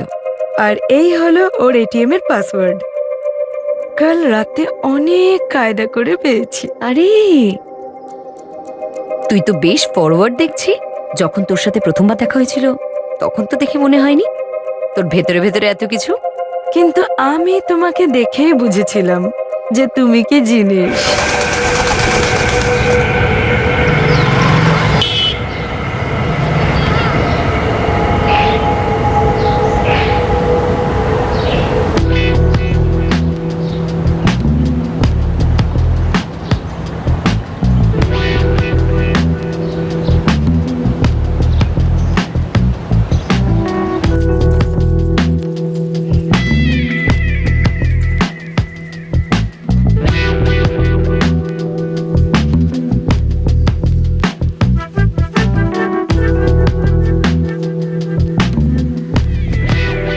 আমি রেখা, এই পাশেই থাকি। দেখেছেন নিশ্চয়ই আমাকে। তোকে যদি একবার কেউ দেখে নেয়, কেউ কি ভুলতে পারে? মানে কেন? বাড়িতে আয়না নেই? তাকে গিয়ে জিজ্ঞেস করে নে কেন। না না, এরকম না। আমি তো শুধু এটা বলছিলাম যে আপনি কি সুন্দর, কত সাজগোজ করেন। Thank you. এত টাকা আপনি পান কোত্থেকে? সেসব কথা তো তুই ছেড়ে দে। তুই এখানে কেন এসেছিস? যে লোকটা এখানে আসে আপনার স্বামী বলে তো মনে হয় না। তো কি মনে হচ্ছে তোর? কোনো প্রেমিক টেমিক হবে যে জলের মতো টাকা ঢালছে তোমার পিছনে। এতেই হবে নাকি আরেকটু মশলা রোগড়ে বলবো? রোগড়ে দাও, জ্বলে পুড়ে খাক হয়ে যাব, বেঁচে যাব তাহলে। তুইও না, অনেক চাহিদা তো তোর। এই দুনিয়ায় সব থেকে বেশি একটা জিনিসই চাইতে পারি, টাকা, সম্পত্তি, সবকিছু চিকিৎসায় দিই। টাকার জন্য না আমি সবকিছু করতে পারি, সবকিছু।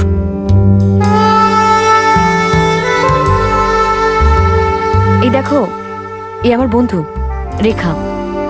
হ্যালো। কমলপ্রীতের সঙ্গে হরজিৎ গিলের শারীরিক সম্পর্ক ছিল।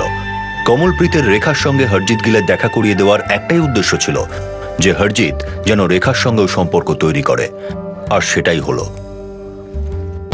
এক ব্যক্তি তার নিজের ইচ্ছাতে একেবারে মুক্ত পাখির মতো জীবন কাটাচ্ছিল। প্রতিটা দিন, প্রতিটা রাতে মজা নিচ্ছিল, কিন্তু সে জানতই না যে কেউ তাকে লুট করছে আর তাকে সোনার ডিম পাড়া মুরগির মতো ব্যবহার করে চলেছে। সেই দিনই ছিল শেষ দিন, যেদিন হরজিৎ গিল ওরফে মিন্টু তার প্রেমিকা কমলপ্রীতের বাড়িতে এসেছিল। স্যার, অনলাইন ডেটিং সাইট থেকে ডিটেলস পরশুর মধ্যে পাওয়া যাবে। এখনই ওদের সাথে কথা হলো। আর গাড়ি? স্যার, পবন কোর্টে আমাদের সব খোঁজ লেগে গেছে। হরজিৎ আর ওর গাড়ির সব ডিটেলস ওদের কাছে আছে, ফটোও আছে। আমাদের এই লোকটাকে যেভাবেই হোক খুঁজতে হবে। জানি না কেন আমার মন বাজে কিছু বলছে। একদিকে পুলিশ একটি মিসিং কেসের তদন্ত করছিল, কিন্তু এই তদন্ত পুলিশকে হরজিৎ গিল পর্যন্ত নিয়ে যাবে না। কিন্তু পুলিশের অন্য একটি ডিপার্টমেন্ট থেকে আসা একটা উড়ো খবর এই হরজিৎ গিল মিসিং কেসটাকে সমাধান করতে সাহায্য করবে। স্যার, ওই কনসাইনমেন্টের একটা হ্যান্ডলার কথা বলেছে, মাল একটা কারে ট্রান্সপোর্ট হবে। কারের নাম্বার পেয়ে গেছে। PVOT 76FY। মুভমেন্ট কবে? হয়তো আজকে রাতে। পবনকোট থেকে বর্ণালাল।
একটু কাঁচটা নিচে করুন তো ম্যাডাম।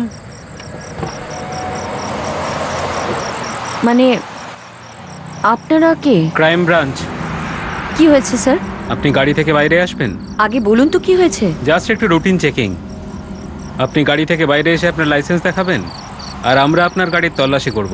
তল্লাশি করবেন? কেন তল্লাশি করবেন? আপনি বাইরে আসবেন না, আপনাকে সোজা থানায় নিয়ে যাব। আসছি। সাইডে দাঁড়ান।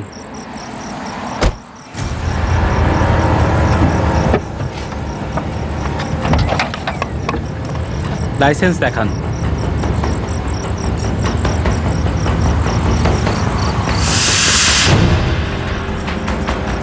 কমলপ্রীত? হ্যাঁ হ্যাঁ, আমি পবনকোটে থাকি স্যার।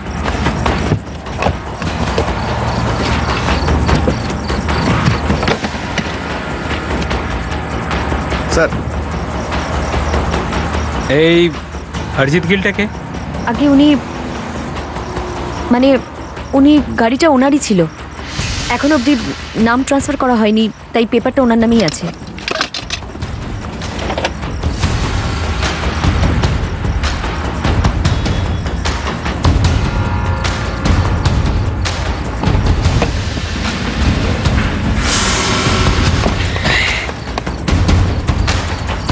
গাড়ি কবে কিনেছেন আপনি ওনার থেকে? বাস কিছুদিন আগেই। স্যার, কনসাইনমেন্ট ধরা পড়েছে।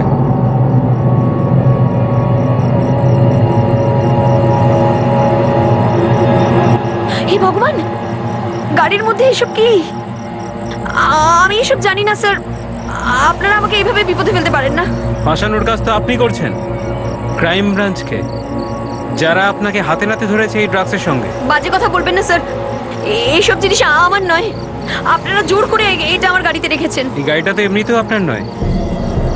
আপনি একটা কাজ করুন, আপনি সোজা আমাদের সঙ্গে থানায় চলুন। না বাবা, আমি থানায় যাব না। আমি কেন থানায় যাব? কোনো অসুবিধা নেই, আপনাকে নিয়ে যাওয়া হবে। ভালো দেখে 2-3টে লেডি কনস্টেবলকে ডাকো, ম্যাডামজিকে একটু ভালো করে প্রশ্ন করতে হবে। কমলপ্রীত কৌরকে ড্রাগস ট্রান্সপোর্ট করার সময় হাতে নাতে ধরে ফেলা হয়। ড্রাগস ট্রান্সপোর্ট করার সময় হরজিৎ গিলের গাড়ি ব্যবহার করা হচ্ছিল।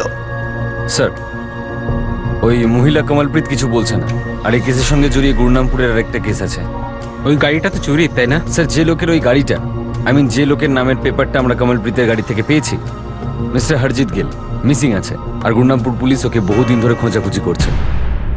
তাহলে তো ওই মহিলাকে এবার ভাঙতেই হবে। কমলপ্রীত এবার খুব বাজেভাবে ফেঁসেছে। একদিকে ফাঁদ ছিল তো অন্যদিকে খাদ। একদিকে ড্রাগ পাচারের অভিযোগ ছিল, আর অন্যদিকে ছিল একজন মিসিং ব্যক্তির কেস। কমলপ্রীত সমস্ত সম্ভাব্য দিকগুলো ব্যবহার করলো নিজেকে নিরপরাধ প্রমাণ করার জন্য, কিন্তু পুলিশ এক চুলও সরল না, আর তারা শেষ পর্যন্ত তার সমস্ত মুখোশ টেনে খুলে ফেললো। যত তাড়াতাড়ি সত্যি বলবে তত ঝামেলায় কম পড়বে। বলো। আমি কোনো ড্রাগ ট্রাগের ব্যাপারে কিছু জানি না। কোনো ব্যাপার না। হরজিৎ গিলকে চেনো? দেখো, লোক এখানে যতটা চুপ করে থাকে, ওদের চিৎকার ততটাই লম্বা হয়। মেয়েদেরও।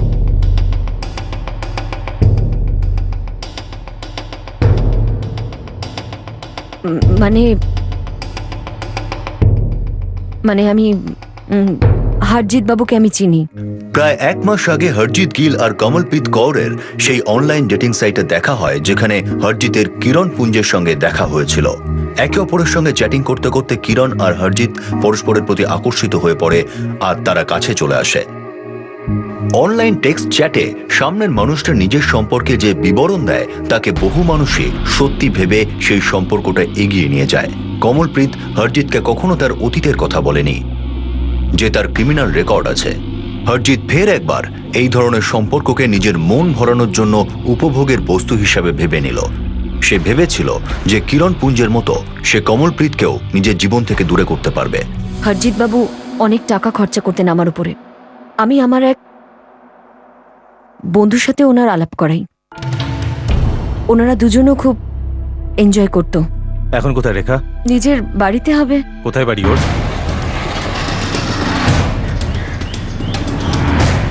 স্যার, আমি জানি না আমার স্ত্রী কোথায় চলে গেছে।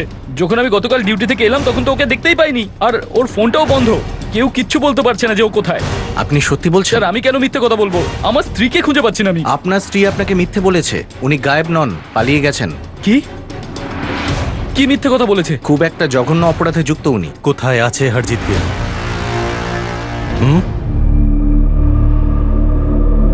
বানাও, আর ম্যাডামকে ততক্ষণ বানাও যতক্ষণ না উনি শান্তি পান। পুলিশ স্টেশনের 2 কিলোমিটার বাইরেও যেন ওর চিৎকার শোনা যায়। চলো বানাও।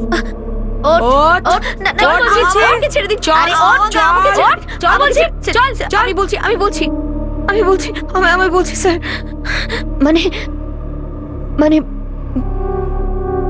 আমি আর রেখা হরজিৎ বাবুকে নেশার ওষুধ খাওয়াতাম।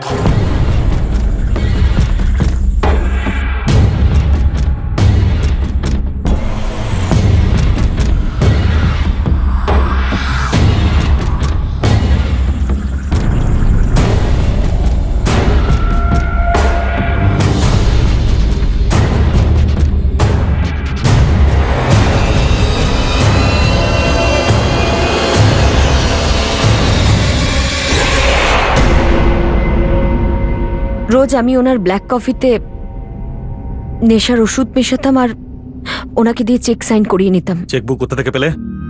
ওনার বাড়ি গিয়ে নিয়ে এসেছো? হ্যাঁ স্যার, রেখা ওনার থেকে এটিএম এর পাসওয়ার্ডও বার করে নিয়েছিল, সেখান থেকে আমরা টাকা বার করি। আর ওই যে মেসেজ পাঠানো হয়েছিল গোবিন্দ রঘুবীর মঞ্জিতকে, সেটাও আমিই পাঠিয়েছিলাম স্যার, ওনাদের সান্ত্বনা দেওয়ার জন্য যে হরজিৎ বাবু সুস্থ আছেন। তারপরে ওরা যখন ফোনে কথা বলার জন্য জেদাজেদি করতে লাগলো, আমি ফোন ধরাই বন্ধ করে দিই। তবে এই মেসেজটা কেন পাঠালে যে 16ই এপ্রিল হরজিৎ গিল গুরদামপুর যাচ্ছে? সেটা আমি এমনি পাঠিয়ে দিয়েছিলাম, আমি বুঝতে পারিনি যে ওরা মিসিং কমপ্লেন করে দেবে। তারপরে আমি ফোন সুইচ অফ করে দিই। কেন? মরা লোক কথা বলে না তাই জন্য? হরজিৎ গিলের লাশটা এখন কোথায়? লাশ কোথায়? আমরা ওনাকে মানিনি, আর উনি আত্মহত্যাও করেননি। তারপর এমনি মরে গেল নিজে নিজে? সেটা আমরা জানি না।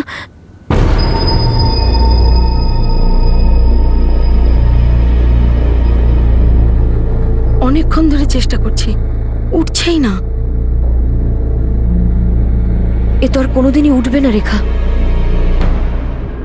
হে ভগবান, কি করে? মনে হচ্ছে কফিতে ড্রাগ একটু বেশি পড়ে গেছে। ওনাকে মারার কোনো প্ল্যান ছিল না স্যার, উনি আসলে ড্রাগের ওভারডোজের জন্য মারা গেছে। লাশ কোথায়? প্রত্যেকটা প্রশ্নকে দুবার করে তোমাকে জিজ্ঞেস করতে হবে?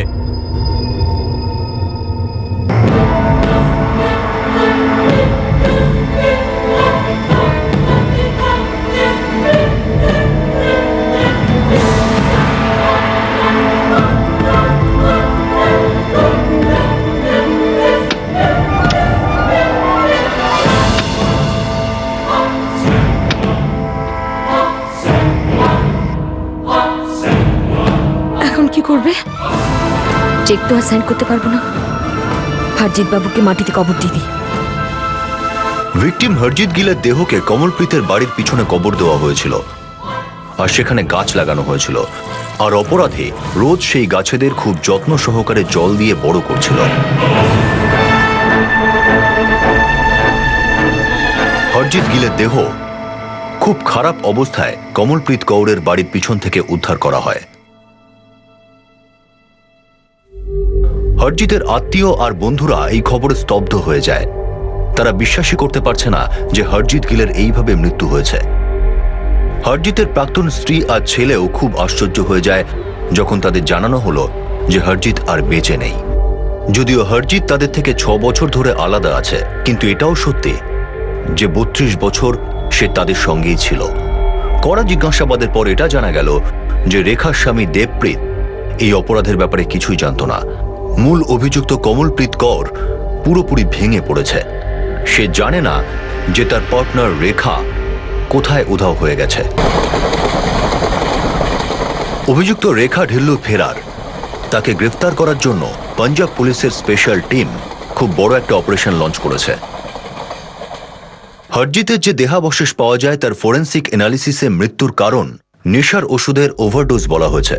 হরজিতের অন্তিম সংস্কার করা হয়ে গেছে। কমলপ্রীতের ড্রাগ কার্টেলের সঙ্গে সম্পর্কটা কি, আর হরজিতের গাড়ি কি ড্রাগ পাচারের কাজে ব্যবহার করা হচ্ছিল, এসব জানার জন্য পুলিশ তাকে জিজ্ঞাসাবাদ করছে। কমলপ্রীত আর তার ফেরার পার্টনার রেখার বিরুদ্ধে আইপিসির 32 নম্বর ধারা, 302 ধারায় খুনের জন্য, 34 নম্বর ধারায় কমন ইন্টেনশনের জন্য, 201 নম্বর ধারায় প্রমাণ লোপাট করার জন্য, 120 বি ধারায় ক্রিমিনাল কনস্পিরেসির জন্য, আর এনডিপিএস অর্থাৎ narcotic drugs and psychotropic substance অ্যাক্টে অভিযোগ দায়ের হয়েছে। কমলপ্রীত এই মুহূর্তে আইনি হেফাজতে রয়েছে। অনলাইন দুনিয়া মানুষের জীবনে এখন একটা অভিন্ন অংশ হয়ে গেছে। এই দুনিয়া দুজন মানুষকে মেলায়, কিন্তু কাকে কার কতটা কাছে যেতে হবে, কাউকে নিজের সম্পর্কে কতটা জানাতে হবে, এই সিদ্ধান্ত হুজুগের বসে নয়, ঠান্ডা মাথায় নেওয়া উচিত। ইন্টারনেটে কোনো অচেনা মানুষের সঙ্গে বন্ধুত্ব করতে হলে সবার আগে যেটা সবচেয়ে গুরুত্ব দেওয়া উচিত তা হলো নিজের সুরক্ষা, আর বিপদের আঁচ পাওয়ার সঙ্গে সঙ্গে নিজেকে বাঁচানোর জন্য প্রস্তুত থাকতে হবে। ইন্টারনেটের আরেকটি নাম হলো ওয়ার্ল্ড ওয়াইড ওয়েব। একে ওয়েব এই জন্য বলে কারণ এটা মানুষকে, ইনফরমেশনকে, আইডিয়াকে একটা ওয়েবে, একটা নেটওয়ার্কের মধ্যে দিয়ে সবার কাছে পৌঁছে দেয়। কিন্তু এই ওয়েবে একটা ফাঁদও প্রমাণিত হতে পারে। একটা জাল, একটা ট্র্যাপ, যেমনটা আমাদের আজকের কেসে হলো। এবার আমি অনুপ সোনি আপনাদের থেকে বিদায় নিচ্ছে। আবার দেখা হবে পরবর্তী এপিসোডে, আর সমাধান করব আরেকটি অপরাধের। ততক্ষণ সতর্ক থাকুন, সুরক্ষিত থাকুন, আর দেখতে থাকুন ক্রাইম পেট্রোল সতর্ক। শিক্ষা একজনের, জ্ঞান আমাদের সবার। জয় Hind. For more updates, subscribe to our channel, click the show links and enjoy watching the videos.